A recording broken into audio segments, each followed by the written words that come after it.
So we're here today at the beautiful Iandra Castle in country New South Wales. We recently delivered a new Z997R down here, and we thought it'd be a great opportunity to come and check it out today and catch up with Rod. So Rod Kershaw, who's the manager here, thanks for having us here today. Good Rod, to can you have just you. tell us a little bit about the castle and its history? Well, only be brief, or otherwise it'll go on too long. But Iandra was a homestead built by George Green. Started his first stage in 1880, and then did the second stage, the reinforced concrete, in 1908. George Green was also the founder of share farming in Australia as well. So the yeah, a great involvement with the land as well. So beautiful little spot here, and it is very much a tourist hotspot now. So you have a number of open homes during the course of the year, but then you've got bus trips that come here on a weekly basis as well. Yeah, absolutely, and because of that, our grounds have to be kept to a standard nearly all year round. Now that we have 7 major open days a year through our spring and autumn periods, we just finished our last spring one, and we'll have 4 more during the autumn next year. But we don't um, just leave our gardens until then, because we've got bus groups come through the week as well, right up until nearly mid-December. We keep our grounds in a nice standard all year round, basically.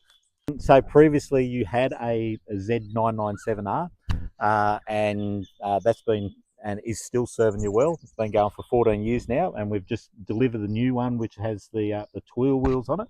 So, what's impressed you so much about the upgraded machine?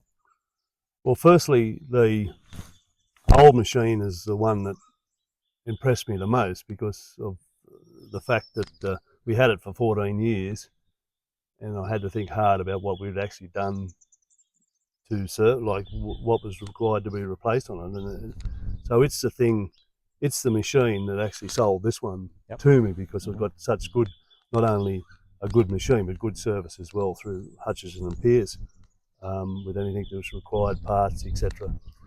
So this machine, I didn't think would be much different, really.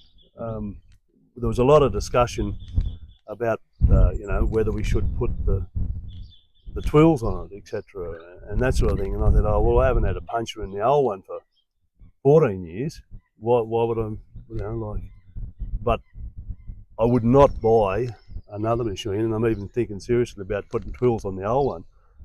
Not because of the puncher thing, but because of the comfort and the ride of the machine when you're operating it, and how much easier it is on the machine. They're just absolutely fantastic.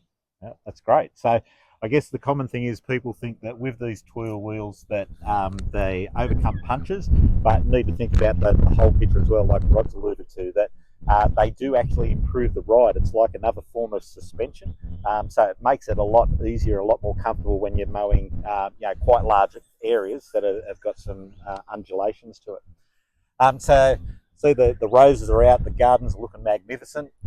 Got some tips for us to maintain a good, healthy lawn?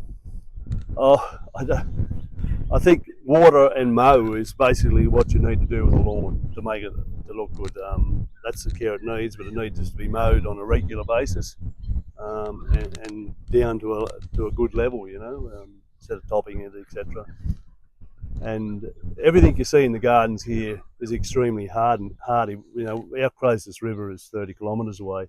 Our water comes from underground bore, and it's hard water as well. So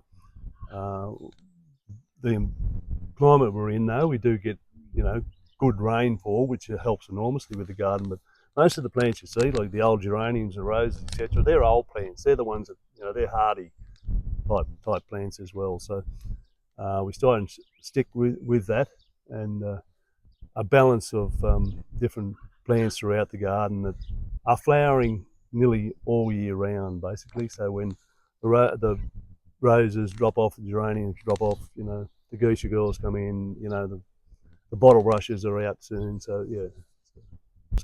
just one thing you touched on before, you talked about the support from Hutchin and Pearce. So I guess it's lucky that we've got a branch that's sort of only 30 minutes away. That if you ever need anything, they're there to help you out. So.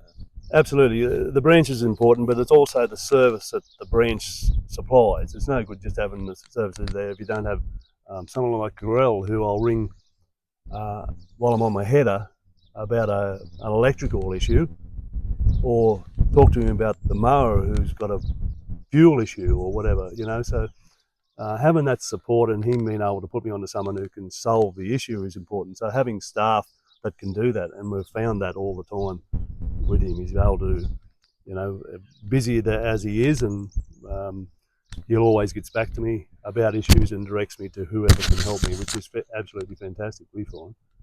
So there is another side to the business as well, because where we are, like I said, we're in country New South Wales. We're about 30 minutes away from the nearest major town, so there is cropping that goes on.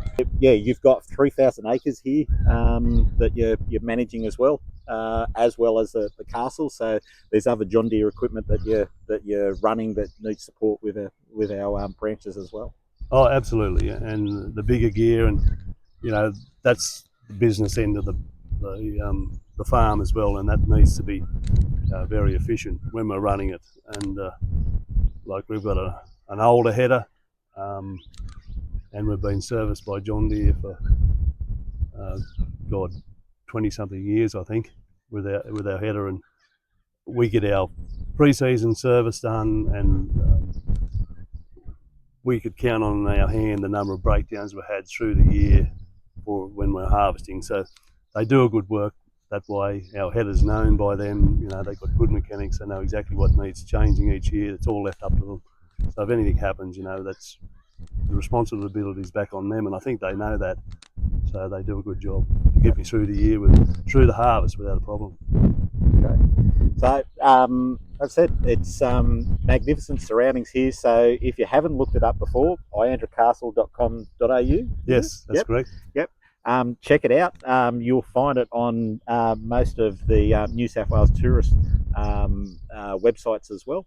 You should come down here and check it out one day and see, and have a look at the job that this product is doing here to maintain the gardens, making that castle look really amazing. So thanks, Rod, for having us here today. Really appreciate you giving up your time and talking to us. And come on down and have a look at it. See you next time.